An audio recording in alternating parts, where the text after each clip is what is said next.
The morning light filtered through the blinds of my corner office as I adjusted the Mont Blanc pen on my desk, the same pen Nathan had once told me was too extravagant for someone in my position.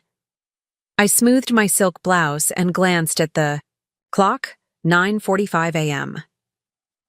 In exactly 15 minutes, my husband of 8 years would be escorted by security to the executive floor, unaware that the surprise meeting in conference room A wasn't about his expected promotion, but rather his termination.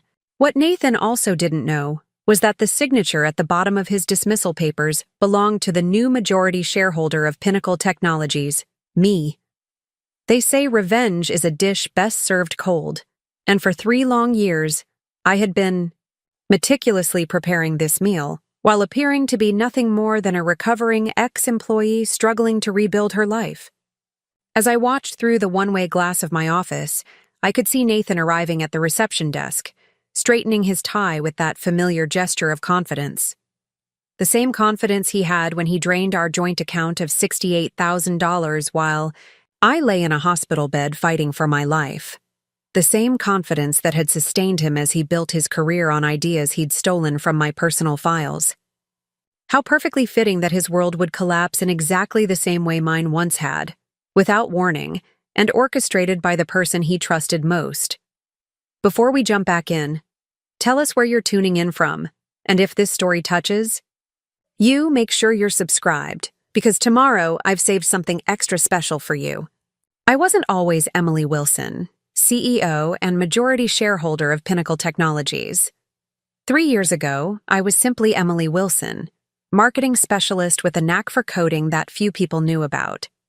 Nathan and I had met during my first week at Pinnacle. He worked in product development, 2 floors above marketing, and we'd bumped into each other in the cramped elevator of the old office building. He had that charismatic smile that made everyone feel like they were the most important person in the room. For a woman who'd grown up being overlooked, that attention was intoxicating. Our courtship was a whirlwind. Dinner dates at Harborview Restaurant overlooking the Willamette River, weekend trips to the Oregon coast, and late nights discussing our dreams under the stars. Within a year, we were married in a small ceremony at Portland Japanese Garden, surrounded by cherry blossoms and well-wishers. We moved into a modest apartment in the lakeside complex, combining our savings to plan for a future that seemed bright with promise.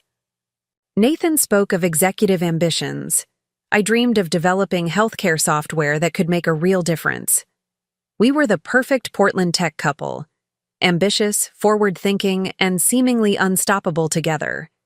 The first cracks appeared, so subtly I almost missed them. Nathan began staying later at the office, his explanations growing more vague.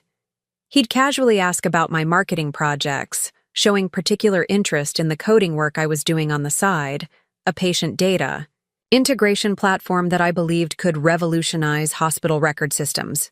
I shared everything with him, from my preliminary sketches to the breakthrough algorithm I'd developed during a weekend coding marathon. Why wouldn't I? He was my husband, my partner, my most trusted confidant. Then came the appendicitis, except it wasn't just appendicitis. What should have been a routine procedure turned complicated when my appendix ruptured during surgery, leading to a severe infection.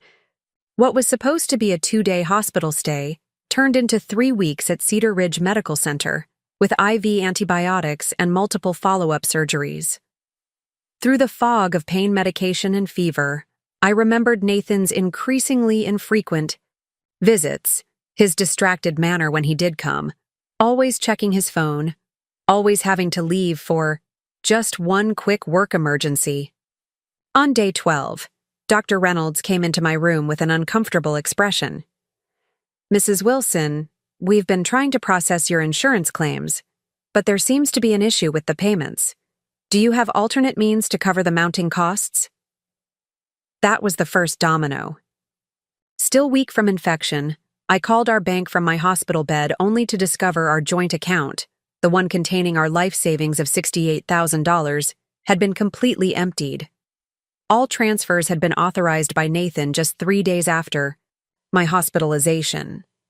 My separate personal account, containing a modest $3,200, remained untouched, likely an oversight on his part. Panic rising, I called Nathan's cell phone, straight to voicemail. I called his office. "I'm sorry, Mr. Wilson is in meetings all day," his assistant informed me with practiced politeness. I called our apartment. No answer. I called Kevin Patel, Nathan's closest friend at Pinnacle. Awkward silence, then. "Emily, I thought you knew. Nathan's been assigned to the Singapore project. He flew out yesterday. It's a 6-month assignment. Fast-tracked promotion. Everyone's talking about it." The second domino, a hasty email from Nathan, arrived that evening. Corporate opportunity. Of a lifetime. Couldn't pass it up. Needed the savings for relocation and expenses. Would explain everything soon. Loved me. Would make it up to me. The third domino fell the next morning. A courier delivered divorce papers to my hospital room. Irreconcilable differences. Nathan wanted a clean break, no alimony, a quick dissolution. The document had already been notarized, waiting only for my signature. The fourth and final domino, a pink slip. While I was still hospitalized, Pinnacle Technologies determined my extended absence constituted abandonment of position. My termination was effective immediately. My health insurance, canceled. The timing couldn't have been coincidental. Later, I would learn that Nathan had been promoted to Vice President of Product Development on the strength of a breakthrough healthcare data integration platform he had developed. My platform, my code, my dream. I could have crumbled completely. Part of me wanted to. But as I lay in that sterile hospital room, something crystallized within me. A cold, clear purpose that burned through the fog of betrayal. I would not just survive this. I would methodically dismantle the life Nathan had built on my destruction. Not with the emotional outbursts he might expect from the woman he'd married, but with the calculated precision he never knew I possessed. My first ally came from an unexpected source. Sophia Martinez, a nurse at Cedar Ridge who had taken special interest in my case, sat with me during her breaks. "My brother's a lawyer," she told me one evening as she checked my IV. "Pro bono work. For people screwed by the system. Let me give him a call." Marco Martinez became the first piece in my chess game. He helped me file for emergency medical coverage and negotiated with the hospital for a payment plan. The divorce, we would delay, finding every procedural roadblock possible. "We're not just playing defense," Marco explained, his eyes sharp, with strategic thinking that matched my own emerging plan. "We're buying time." Time was what I needed most. Time to heal physically. Time to secure temporary housing in a small studio apartment that I could afford with my rapidly dwindling funds. Time to begin the meticulous research that would become my roadmap to retribution. The Portland tech community was surprisingly small, and whispers traveled fast. Nathan's miraculous breakthrough was making waves, especially when Pinnacle announced their new healthcare platform, Genesis, at the Portland Tech Summit. I watched the live stream from my studio apartment, seeing Nathan take center stage beside CEO Richard Hartman, accepting accolades for his visionary innovation. My innovation, my code. Even the name, Genesis, had come from a napkin sketch I'd done during one of our date nights at Riverside Cafe. "It's too blatant," Marco said when I showed him the evidence that Nathan had stolen my work. "But without a patent filing beforehand, proving it belonged to you first is nearly impossible, especially against a company with Pinnacle's legal resources." "Then we don't fight on their terms," I replied, the strategy already forming. "We play a longer game." My recovery was slow but deliberate, every step calculated. I began freelance marketing work, building a modest client list while living frugally. Every spare dollar went into my plan. Every spare moment was devoted to coding, not recreating what Nathan had stolen, but building something better, more comprehensive, more revolutionary. I worked through nights, fueled by green tea and determination, advancing my original concept into something Nathan and Pinnacle could never have envisioned. 6 months into my plan, I made my first significant move. Andrew Collins, founder of rival firm Horizon Solutions, was holding a recruitment event at the convention center. I wore my most professional outfit, second-hand but carefully tailored, and carried a portfolio containing just enough of my work to pique interest without revealing my full capabilities. "Your marketing background is solid," Andrew said after reviewing my portfolio, "but it's not what makes you stand out. These interface designs show an unusual understanding of user experience in healthcare settings." I offered a modest smile. "I've had some personal experience with hospital systems. It gives me perspective." "Well, we're looking for marketing support, not developers, but I appreciate the conversation." As he began to wrap up our meeting, I slid a small flash drive across the table. "Perhaps review this when you have a moment. It might change the conversation." The flash drive contained a demo of what I called Phoenix Platform, a deliberately ironic name for something rising from the ashes of Genesis. Preparing and narrating this story took us a lot of time, so if you are enjoying it, subscribe to our channel. It means a lot to us. Now back to the story. It showcased just enough of my new system to demonstrate its superior architecture without revealing its full capabilities. 2 days later, Andrew's call came at 11 p.m. "I need to meet with you immediately. This isn't a marketing position we're discussing anymore." Horizon Solutions hired me as a marketing technology specialist, a vague title that allowed me to work on Phoenix while maintaining a low profile. The salary was modest, but included stock options, exactly what I needed. I maintained a deliberately understated presence, working diligently while gathering intelligence on Pinnacle's operations. Portland's tech social scene became my information network, with carefully cultivated connections feeding me details about Nathan's project and its growing problems. Genesis was failing. Not publicly, not yet, but internally the cracks were showing. The platform couldn't scale as promised. Hospitals reported integration issues.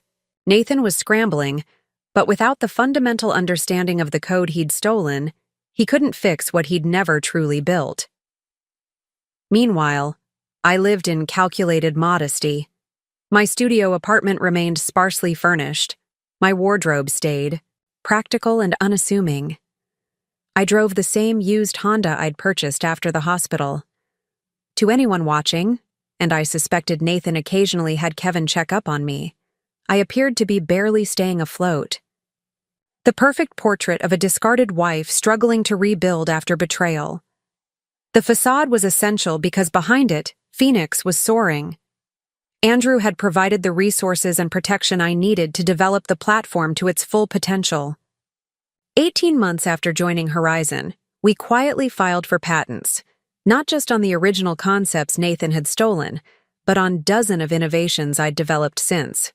6 months after that, we began approaching select hospitals for pilot programs, securing contracts away from Pinnacle with remarkable ease given the growing dissatisfaction with Genesis. Throughout this period, the divorce proceedings dragged on, with Marco finding ingenious delays at every turn. Nathan's initial anger had given way to impatience, then to a grudging increase in settlement offers, which we systematically rejected.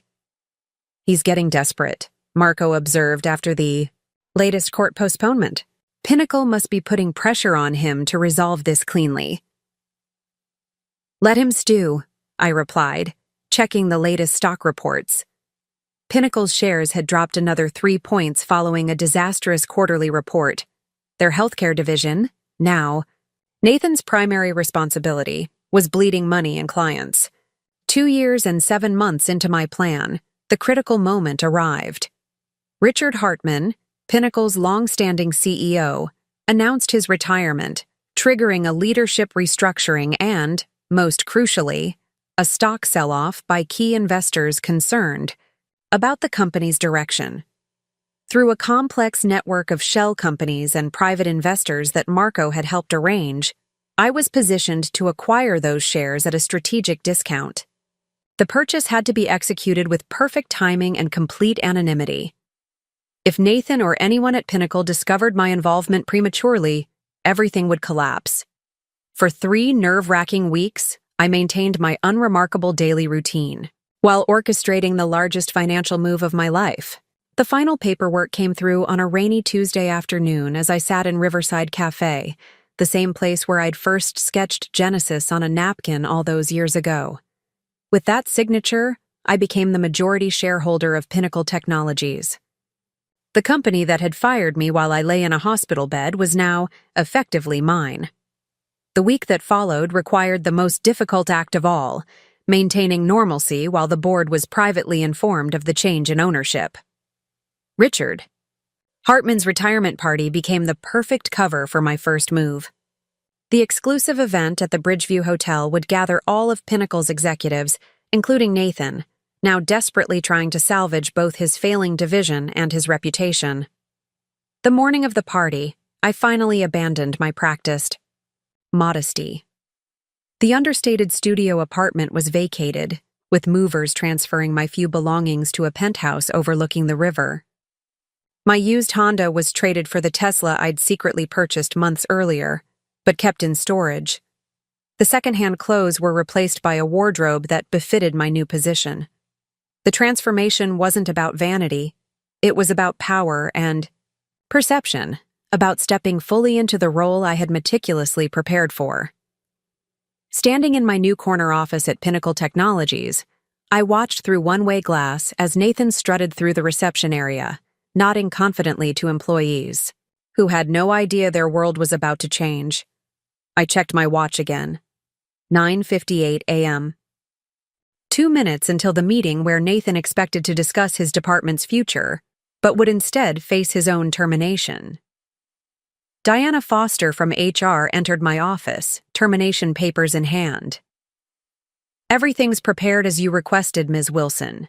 The security team is in position. We can proceed whenever you're ready."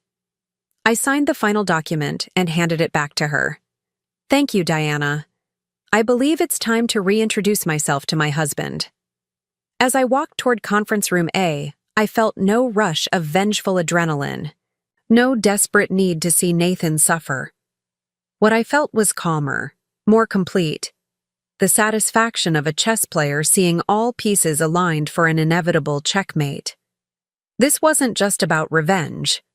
It was about justice, about consequence, about restoring balance to a world that had been violently upended 3 years ago.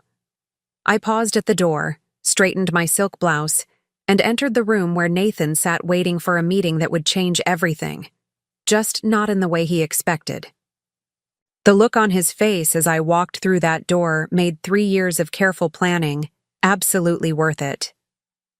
I pushed open the heavy mahogany door of Conference Room A, savoring the moment as reality crystallized around me. Nathan sat at the far end of the polished table, scrolling through his phone with that familiar look of impatient confidence. He wore the custom-tailored navy suit he'd purchased after his promotion to VP, a suit I'd later learned was charged to his corporate account as a business expense. When he heard the door open, he glanced up with practiced casualness, expecting to see Richard Hartman or perhaps Diana from HR. The recognition didn't come immediately. 3 years had changed me in ways beyond the designer clothes and new hairstyle. The woman who had once gazed at him with adoration had been replaced by someone entirely different, someone with sharp eyes that missed nothing and a posture that commanded respect rather than requested it. "Emily?"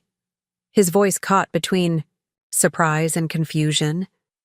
He half rose from his chair, his body seemingly uncertain whether to approach me or maintain distance. His eyes darted to the door behind me, clearly expecting others to enter. "What are you doing here? This is a restricted area." I allowed myself a small smile as I closed the door and walked to the opposite end of the conference table. "Is that any way to greet your wife, Nathan? Though I suppose wife is technically still accurate, given how effectively your attorney has been dragging out our divorce proceedings."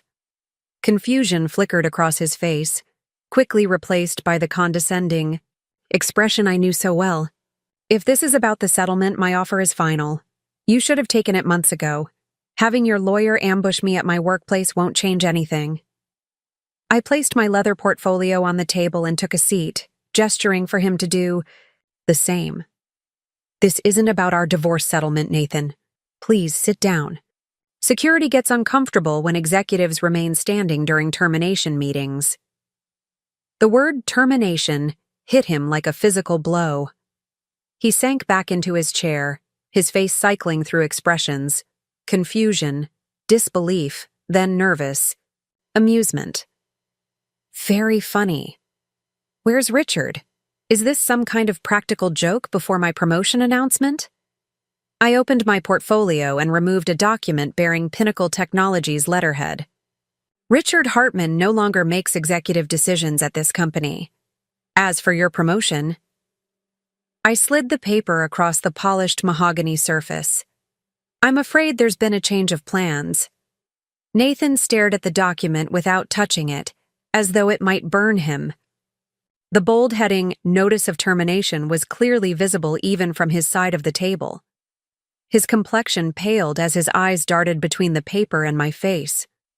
This is absurd. You can't. There's no way you could. He stopped, his mind finally processing the implications. Who are you working for? Is this Collins? Did Horizon put you up to this? I leaned forward slightly, maintaining perfect composure. I don't work for Andrew Collins, Nathan. As of last week, I am the majority shareholder of Pinnacle Technologies. The board has unanimously approved my appointment as CEO, effective immediately. My first executive decision was to conduct a complete audit of the healthcare division, particularly the Genesis platform. The blood drained from his face so rapidly I thought he might faint. That's impossible. There's no way you could afford. It's amazing what one can accomplish with the right strategy and patience, I interrupted smoothly. While you were destroying Genesis with your lack of understanding of its foundational architecture, I was building something better. Phoenix has secured contracts with 17 healthcare systems that formerly used Pinnacle's services. The resulting stock devaluation created a perfect acquisition opportunity. Nathan's shock transformed into anger, his default response when cornered. This is about revenge. You're destroying a company because of a personal grudge. On the contrary, I'm saving a company despite a personal grievance. I removed another document from my portfolio, a comprehensive analysis of Genesis's failures and the financial impact on Pinnacle. Your division has lost $42 million in the past 18 months. 4 major hospital systems have filed breach of contract suits due to implementation failures. Your team has the highest turnover rate in the company's history. I tapped a finger on the termination notice. You're not being fired because you stole my money, filed for divorce while I was recovering from life-threatening complications, or even because you stole my intellectual property. You're being terminated because you're fundamentally incompetent. Nathan, you always have been. His face flushed crimson. You think you can just walk in here and... The door opened behind me, and Diana Foster entered with 2 security officers. Everything in order, Ms. Wilson? She asked with professional detachment. Mr. Wilson was just reviewing his termination documentation, I replied without taking my eyes off Nathan. He'll need to be escorted to collect his personal belongings, and then security will accompany him from the premises. Nathan rose from his chair, desperation replacing anger. Diana, this is insane. Call Richard immediately. There's been some kind of mistake. Diana's expression remained impassive. Mr. Hartman no longer has authority at Pinnacle, Mr. Wilson. Ms. Wilson is now CEO. All termination protocols are being followed according to company policy, the same policy you helped implement for executive dismissals last year. I stood, gathering my portfolio. Your access has already been revoked, Nathan. The company car service will take you home. Your final compensation package is outlined in the termination document, contingent upon signing the non-disclosure agreement. I paused, allowing myself one moment of pure, undiluted satisfaction. Oh, and I'll have my lawyer contact yours regarding the expedited processing of our divorce. I believe we've delayed long enough, don't you? The security officers moved to flank him. Nathan's shoulders slumped as the full reality of his situation finally registered. "You planned this," he whispered, his voice hollow with disbelief. "All of it. For how long?" I picked up my portfolio and walked to the door, turning back for one final look at the man who had once been the center of my world. From the moment I saw that empty bank account, Nathan, the moment I realized exactly who you were. I nodded to the security team. "Gentlemen, please ensure Mr. Wilson leaves the premises within the hour. His company devices will need to be surrendered immediately." As I walked away, I heard Nathan call after me, his voice cracking with a desperation I'd never heard from him before. "Emily, wait! We can talk about this. There's an explanation for everything. The money, the divorce. It wasn't what you think." I didn't turn back. There was nothing more to say, nothing more to hear.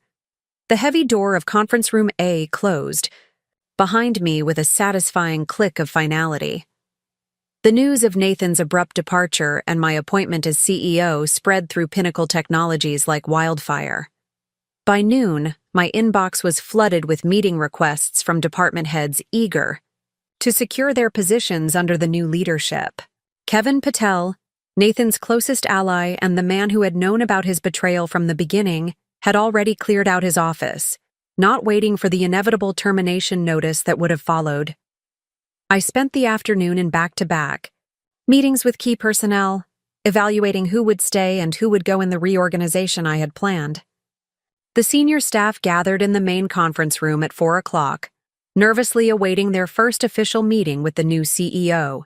Many still processing the shock that the woman they'd previously known only as Nathan Wilson's ex was now controlling their professional futures. "Thank you for adjusting your schedules on such short notice," I began, standing at the head of the table where Richard Hartman had presided for the past 15 years. "I understand today's changes have been unexpected and potentially concerning for many of you. Let me be clear about my intentions for Pinnacle Technologies." I activated the presentation screen, displaying a comprehensive strategic roadmap I'd prepared months in advance. This company has tremendous potential and remarkable talent. Unfortunately, it has been hampered by mismanagement in key divisions and a corporate culture that rewards visibility over value. That changes today.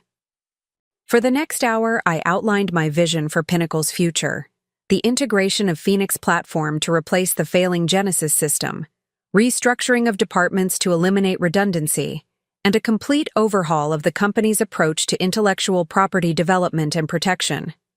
The tension in the room gradually shifted from anxiety to cautious interest as staff realized I wasn't there to dismantle the company, but to transform it. "You've all received folders containing individual meeting schedules for tomorrow," I concluded. "Those meetings will determine your roles moving forward. Come prepared to discuss your contributions to your departments, your ideas for improvement, and your professional goals. Talent will be recognized and rewarded regardless of tenure or previous management relationships." As the meeting dispersed, several executives lingered, attempting to establish early allegiance with subtle compliments and assurances of support. I acknowledged them politely but made no commitments. Every relationship within Pinnacle would need to be rebuilt from the ground up, every loyalty earned rather than assumed. By 7 in the evening, the executive floor had emptied except for my new assistant Michael, who had replaced Nathan's loyal secretary immediately upon my appointment. "Your car is waiting, Ms. Wilson," he informed me. "And Mr. Martinez called to confirm your dinner reservation at Harborview Restaurant has been moved to the private dining room as requested." "Thank you, Michael. Please arrange for the security. Logs from Mr. Wilson's office to be delivered to my penthouse tonight. I want to review his access activity for the past 6 months before tomorrow's IT restructuring meeting."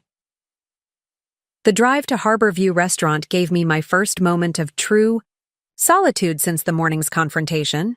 As the executive car wound through downtown Portland's evening traffic, I watched the city lights reflecting on the Willamette River and allowed myself to feel the full weight of the day's events. It wasn't the vindictive satisfaction I might have expected years ago. Instead, I felt a profound sense of closure, as though a long, complex mathematical equation had finally balanced perfectly. Marco Martinez was waiting in the private dining room, a bottle of champagne already chilling beside the table. His three-piece suit and polished appearance were a far cry from the earnest young lawyer who had first taken my case pro bono 3 years earlier. Success had found us both. "To the new CEO of Pinnacle Technologies," he said, raising his glass after the server had poured the champagne and discreetly withdrawn. "Was it everything you imagined it would be?" I clinked my glass against his. More efficient than I expected, less emotionally fraught. Nathan's world collapsed with remarkable speed once the foundation was removed. Marco nodded thoughtfully. Men like him rely on systems they don't understand and confidence they haven't earned. They're always one revelation away from catastrophe. He sipped his champagne. "The board didn't give you any trouble about the healthcare division restructuring?" On the contrary. Once I demonstrated how Phoenix could be implemented to fulfill the existing Genesis contracts, they were almost pathetically grateful. The class action lawsuit from the hospital systems had them terrified of personal liability. Our conversation paused as the server returned with our appetizers. When we were alone again, Marco's expression grew more serious. "Have you thought about what comes next, Emily? You've achieved everything you set out to do. Acquired the company, fired Nathan, salvaged your intellectual property, and secured your financial future. What happens after revenge?" The question caught me by surprise. For 3 years, every waking moment had been devoted to my carefully orchestrated plan. I had visualized this day countless times, but I had rarely thought beyond it. Pinnacle has enormous potential with the right leadership. The integration of Phoenix alone will take at least 18 months of focused work. Marco studied me over the rim of his glass. "That's the CEO speaking. I'm asking what Emily wants now that the chess game is won." I gazed out at the river view, the same scenery Nathan and I had admired during our courtship, though now seen from a private dining room rather than the main restaurant. "I want to build something lasting," I said finally. "Something that matters." The revenge was necessary, but it was never the end goal. Phoenix can transform healthcare data integration and improve patient outcomes in ways Genesis never could. That's what drove me even during the darkest days. "From destruction to creation," Marco mused. "A natural progression. Not destruction," I corrected. "Reclamation. Everything that happened today was about taking back what was mine. My work, my dignity, my future. The company is just a vehicle for what comes next." Our dinner continued with discussion of more practical matters, the finalization of my divorce, the press strategy for announcing Pinnacle's new direction, the remaining legal hurdles for fully integrating Phoenix into the company's portfolio. Marco had transitioned from pro bono savior to highly paid corporate counsel, but his fundamental decency remained unchanged. He was perhaps the only person who had witnessed every step of my journey from hospital bed to executive suite. "There's one more thing you should know," he said as we finished our dessert. "Nathan attempted to access your old apartment this afternoon after leaving Pinnacle. The security monitoring we established flagged his presence immediately." My fork paused halfway to my mouth. What was he looking for? "We can only speculate, but given the timing, likely any evidence of your connection to Phoenix or documentation of your acquisition strategy. The property management company followed the protocol we established and denied him entry." I set down my fork, my appetite suddenly diminished. Have security at the penthouse doubled tonight, and add additional monitoring to all access points at Pinnacle. Nathan's desperation makes him unpredictable. Marco nodded, already typing instructions to his security team. It's already done. Additionally, I've arranged for temporary restraining orders to be processed first thing tomorrow. His activity at your former residence gives us the justification we need.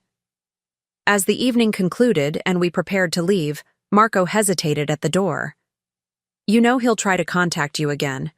Men like Nathan can't accept defeat, especially at the hands of someone they've underestimated. Let him try, I replied, gathering my coat.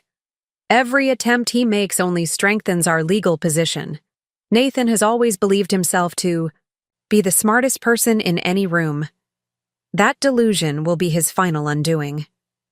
The executive car dropped Marco at his downtown law office before continuing to my new penthouse in the Westbrook Tower.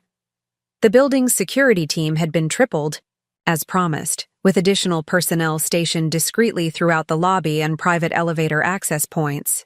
While the measures might have seemed excessive to an outside observer, I understood Nathan's psychology too well to underestimate his reaction to today's events. My new home occupied the entire top floor of the Westbrook, with panoramic views of Portland's skyline and the mountains beyond. The space was deliberately designed as an antithesis to the cramped, sparse apartment I'd maintained during my years of planning. Open, light-filled, and unapologetically luxurious. Every element from the custom furniture to the state-of-the-art smart home technology represented a conscious choice rather than a compromise. I kicked off my heels and poured myself a glass of water, declining the wine I might normally have, chosen for such a momentous day.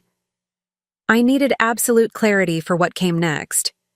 The transition at Pinnacle had only just begun, and the next 48 hours would be critical in establishing my leadership and vision for the company's future. My phone chimed with a text notification from an unknown number. We need to talk. This isn't over. N. I forwarded the message to Marco with instructions to add it to the restraining order documentation, then blocked the number. Nathan would find other ways to contact me, of course. Men like him always did. Each attempt would be documented, each breach of protocol added to the growing file that would ensure he never worked in the Portland tech industry again. As I prepared for bed, my phone rang with a call from Sophia Martinez, Marco's sister, and my first ally during those dark hospital days. Unlike her brother, Sophia had remained a nurse at Cedar Ridge Medical Center, continuing her work with patients facing medical crises similar to my own. I just heard the news, she said without preamble. Marco called me. I can't believe you actually did it, Emily. You actually took over Pinnacle. I smiled at her familiar directness. Sophia had been the one person who had treated me as a human being, rather than a patient case number during my hospitalization. It's been a significant day. That's the understatement of the century. Her voice softened. Are you okay? Not. The CEO of Pinnacle. You, Emily Wilson, the woman who survived sepsis and betrayal. Are you processing everything? The question was so perfectly Sophia, cutting through achievement to check on the human being beneath. I'm recalibrating, I admitted. For 3 years, every decision I've made has been in service to this moment. Now that it's here, there's a certain emptiness to it. That's normal after achieving any long-term goal, especially one born from trauma. The human mind needs new horizons. She paused. Have you considered what this means for your healing process? I moved to the floor-to-ceiling windows, gazing out at the city lights. Today wasn't about healing, Sophia. It was about justice. They're not mutually exclusive, you know. Justice can be part of healing, but it's rarely the end of it. Her tone was gentle but firm, the same approach she'd used when encouraging me to take my first painful steps after surgery.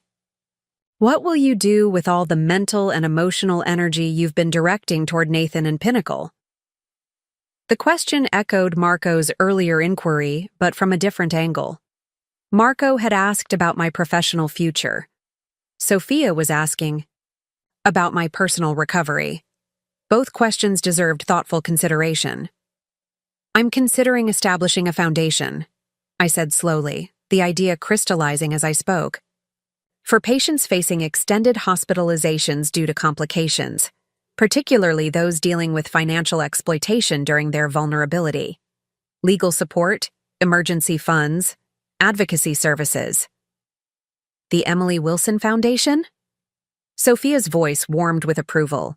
"Using Pinnacle's resources to prevent what happened to you from happening to others?" "Something like that, though perhaps without my name attached." I traced patterns on the cool glass of the window. The experience with Nathan taught me how quickly security can be stripped away. Health, finances, relationships.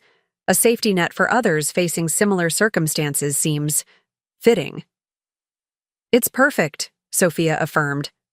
"Taking something broken and creating something healing from its pieces. That's the Emily I've known since you were my patient."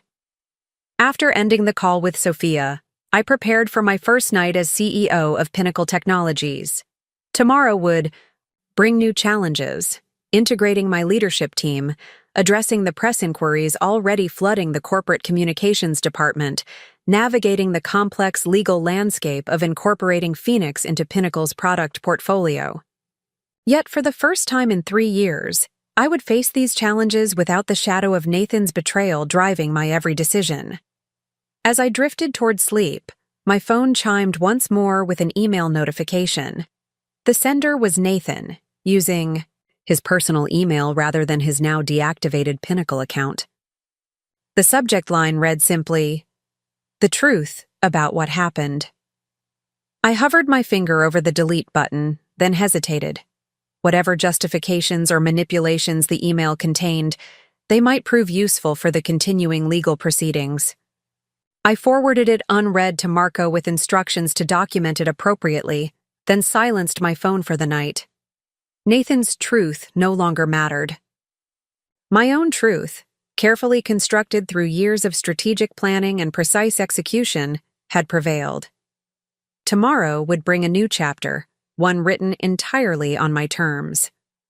The morning arrived with a crystalline autumn clarity that matched my state of mind.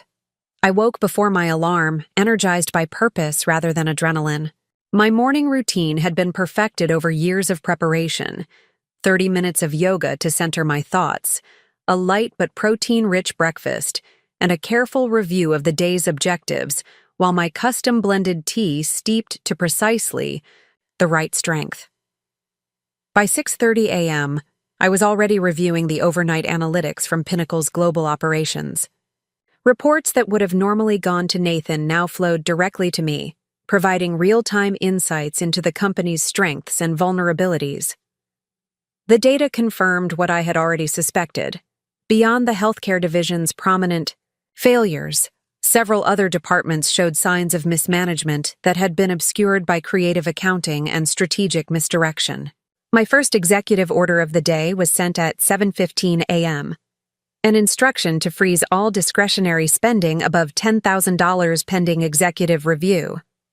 The measure would force any significant expenditures to cross my desk, allowing me to identify patterns of waste or potential malfeasance before they could be concealed.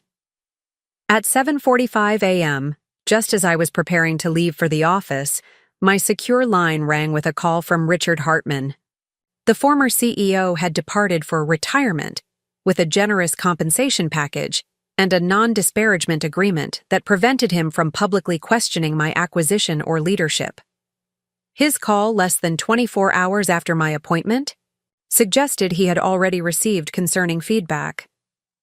"Emily, I hope I'm not calling too early," he began, his voice carrying the forced joviality of someone attempting to establish familiarity where none existed. "I wanted to check how your first day went and offer any insights you might find valuable during the transition."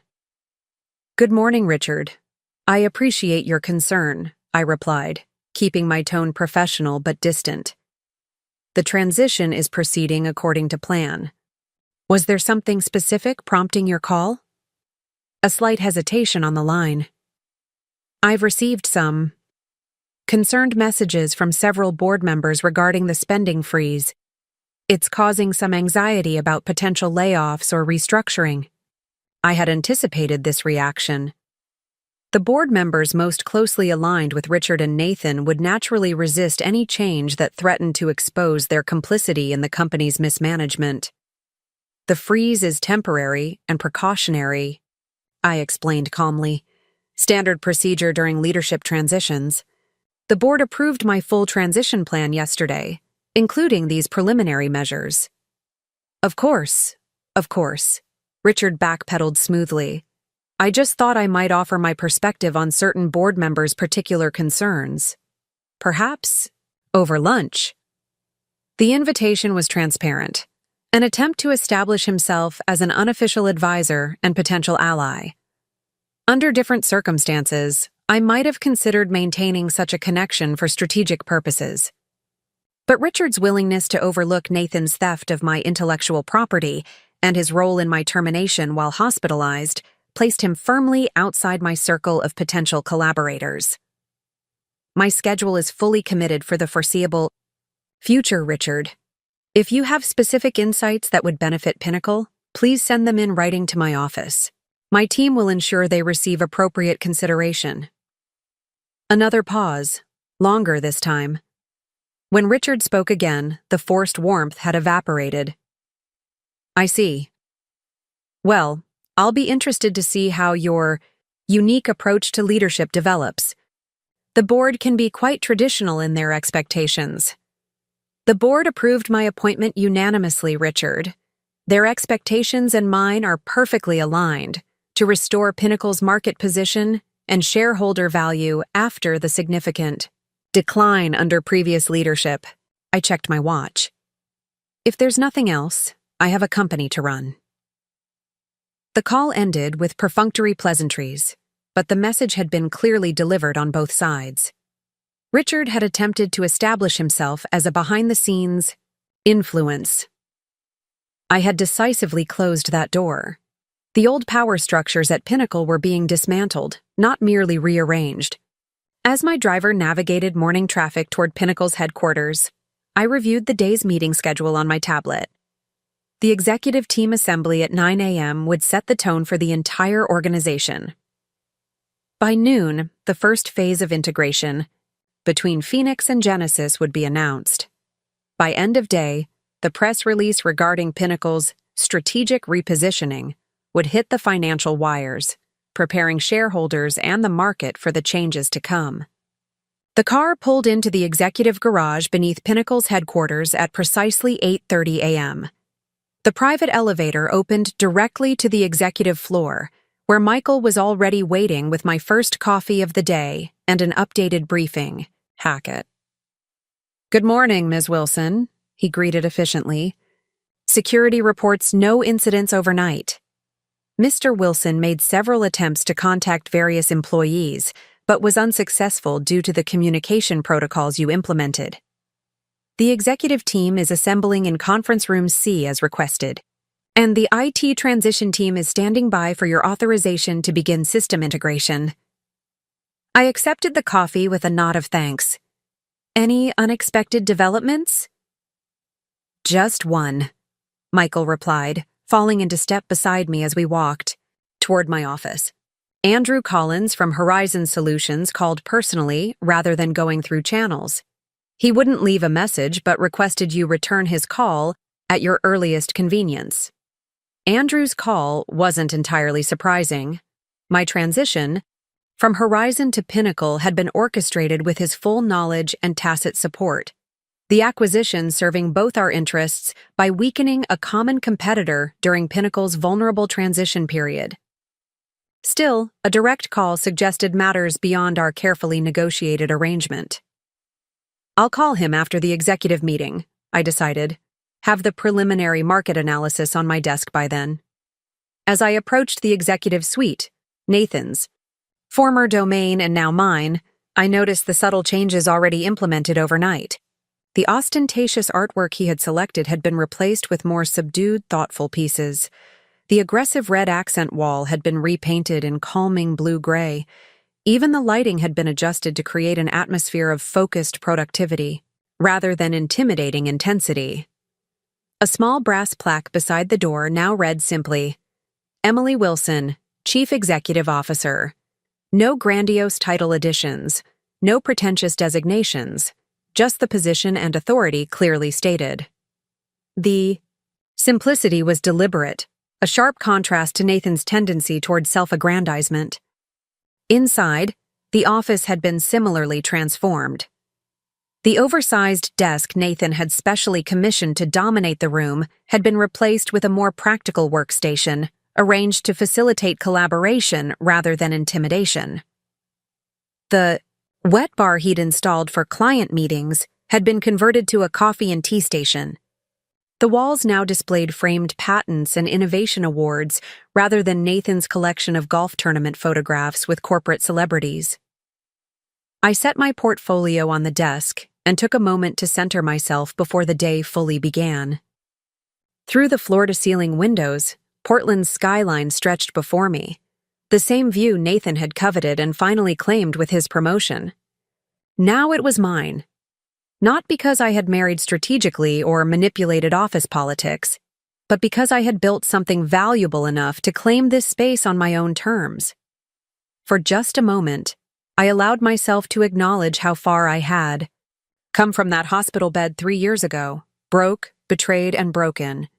The journey had required a hardness I'd never known I possessed, a calculated patience foreign to my nature before Nathan's betrayal.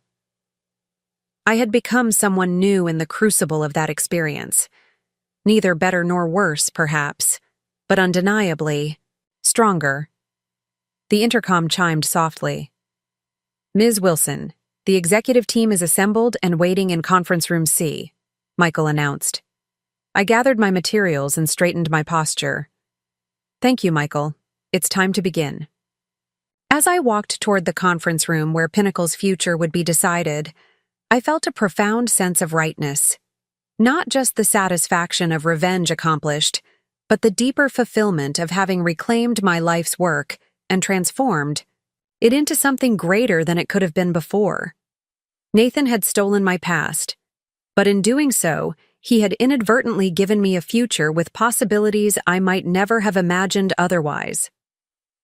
The door to conference room C opened before me. 12 faces turned in my direction, some curious, some apprehensive, all attentive. This was the moment where Emily Wilson, once dismissed as nothing more than Nathan's wife, would begin reshaping one of Portland's most influential technology companies. I took my place at the head of the table and began the next chapter. 6. Months had passed since my takeover of Pinnacle Technologies. Winter had given way to spring, and Portland's famous cherry blossoms painted the city in delicate pink hues.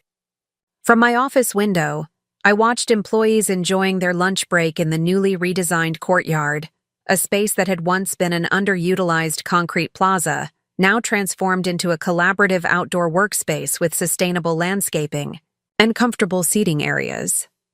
The change reflected the larger transformation taking place throughout the company. The quarterly earnings report sat open on my desk, its figures confirming what I had already known.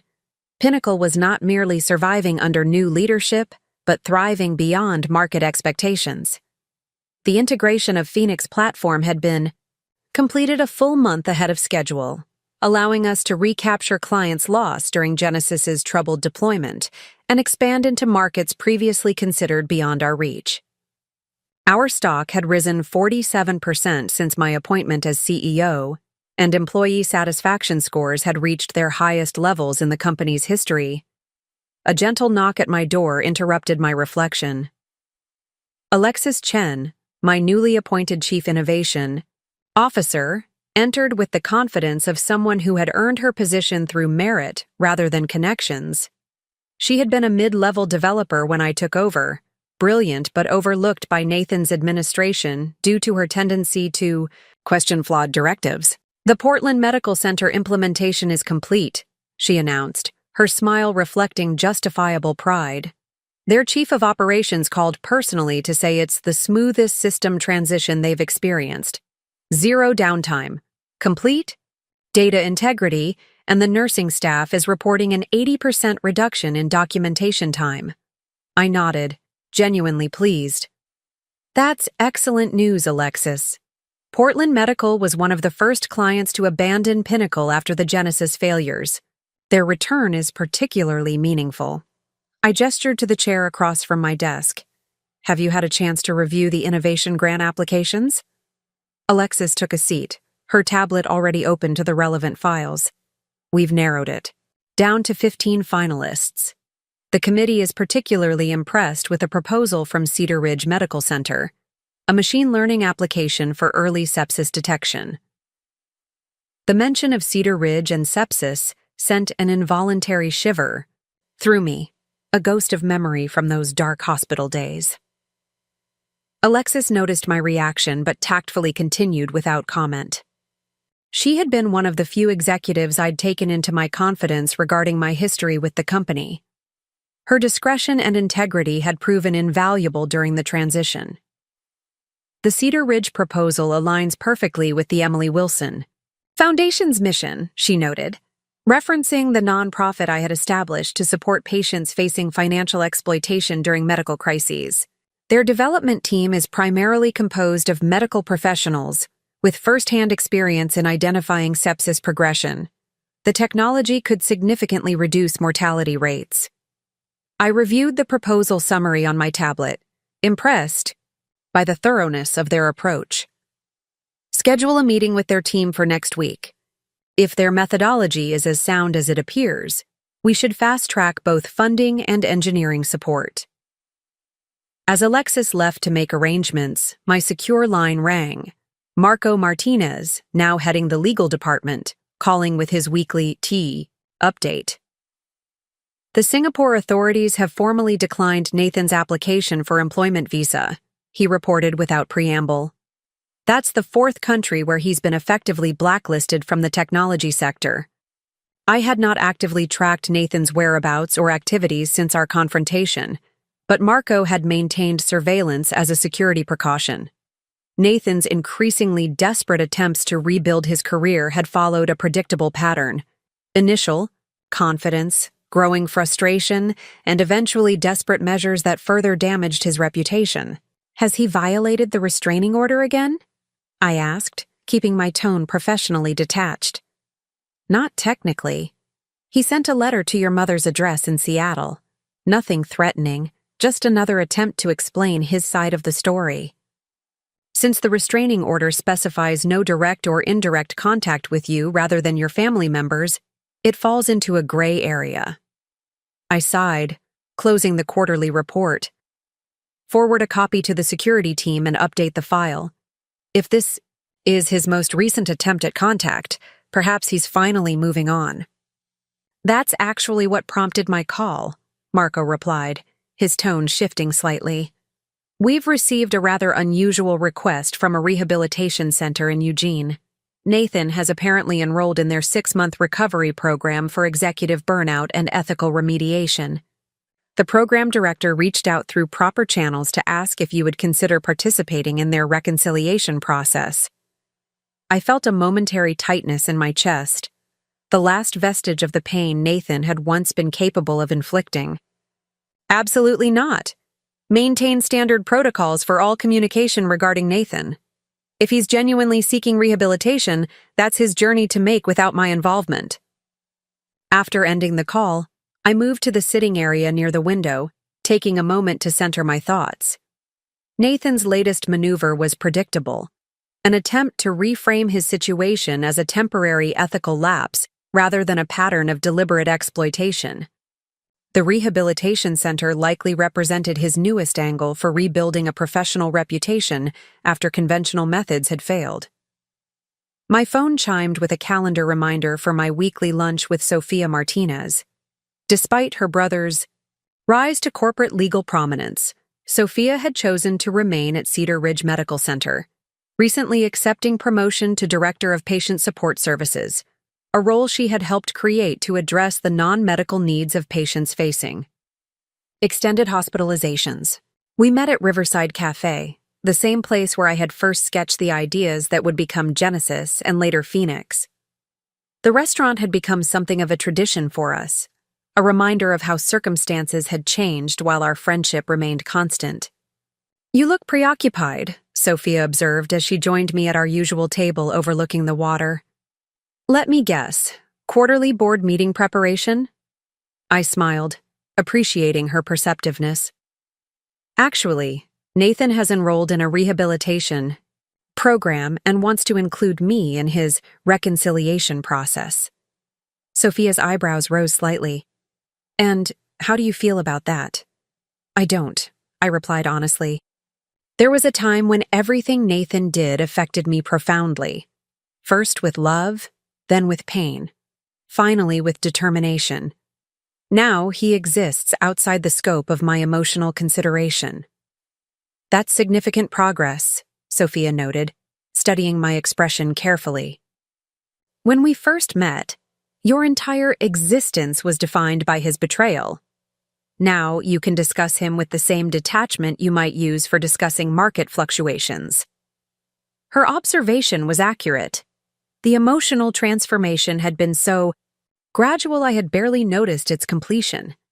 Nathan had once been the central figure in my life's narrative, first as beloved husband, then as despised adversary. Now he was merely a footnote in a story that had grown far beyond him. Our lunch conversation shifted to more meaningful topics: the success of the Emily Wilson Foundation's first year of operations, Sophia's new patient advocacy program at Cedar Ridge, and the upcoming Portland Medical Technology Conference, where I would deliver the keynote address on ethical innovation in healthcare software. As we finished our meal, Sophia handed me a small gift bag. "A little something to commemorate an anniversary I suspect you haven't marked on your calendar." Inside, I found a beautiful fountain pen with an inscription on its case: "Author of her own story." I looked at her questioningly. "It's been exactly 1 year since you took over Pinnacle," she explained. 1 year since you rewrote the ending Nathan tried to impose on your life. I thought it deserved recognition." The gesture touched me unexpectedly. In the whirlwind of corporate transformation and foundation establishment, I had indeed lost track of this significant anniversary. "Thank you, Sophia, for this and for everything before it." She waved away my gratitude with characteristic directness. "You did the hard work. I just made sure you took your antibiotics and didn't give up when things seemed hopeless." Returning to Pinnacle headquarters after lunch, I found Michael coordinating final preparations for tomorrow's all-company meeting, where our second quarter results would be announced, alongside the official launch of Pinnacle's Healthcare Innovation Incubator, a project particularly close to my heart. The auditorium setup is complete, presentation materials have been distributed to department heads for review, and the catering for the reception has been confirmed, he reported efficiently. Also, Dr. Reynolds from Cedar Ridge called to personally thank you for the Foundation's grant. Their patient financial advocacy program has already helped 17 families avoid bankruptcy during medical crises. The mention of Dr. Reynolds, the same physician who had informed me of insurance problems during my hospitalization, brought a sense of completion to a circle that had begun in pain and confusion 3 years earlier. What Nathan had intended as an ending had instead become the catalyst for something far more meaningful than personal revenge or professional vindication. That evening, as I reviewed my notes for tomorrow's company address, I realized how thoroughly my perspective had shifted. The takeover of Pinnacle had been conceived as justice for a personal wrong, but it had evolved into an opportunity for systemic improvement, not just for a single company, but for the patients and healthcare providers who would benefit from Phoenix's superior architecture and the Foundation's supportive programs. My phone lit up with a text from Andrew Collins, my former employer at Horizon Solutions and now a strategic partner in several joint ventures.